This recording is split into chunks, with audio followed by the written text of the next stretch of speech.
ઈ પાટણના મહાનમાં રાજા હરપાળજે માંસ ક્યાંથી લાવે? પોતે પોતાના ભેટમાં જે બીજી તલવાર છે ને કાઢી પોતાના શરીરના મીડા ટુકડા કરવા હો. માતાજીનો ખાલી એક હાથ દેખાય એમાં શરીરના ટુકડા કરી કરી અને જોગડીના હાથમાં મીડા મૂકવા. આમ કરતા કરતા એ રાજપૂતનું શરીર કપાવા મળ્યું અને એમ થયું કે મારી પચ જાય છે તે પોતાનું મસ્તક કાપવા જ્યાં જાય છે ત્યાં તો જગદંબા પ્રગટ થયા હો. હો બીજા રાજા, માં બસ બસ બેટા બસ. માં હો બીજા, હું આવી ગઈ છું, તને મરવા નહીં દઉં.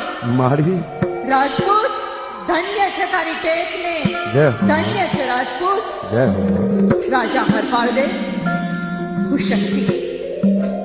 શક્તિ તારી ઉપર પ્રસન્ન છું. હા માં. રાજા તારે જે જોઈએ તે માગી લે રાજા.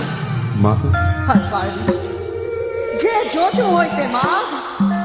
હું શક્તિ બોલું છું રાજા, માગ માગ માગે તે આપું.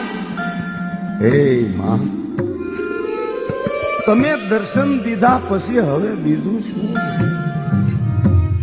અને મારી તમે જો મને કાંઈક માગવાનું કહેતા હો તો પેલા દુખિયાના દુઃખ ભાંગમાં અહીંની પ્રજાને બાબરો ભૂત કોઈ દી રંજાડે નહીં. દર વર્ષે જે માણસનો ભોગ લેવાય છે ને મારી,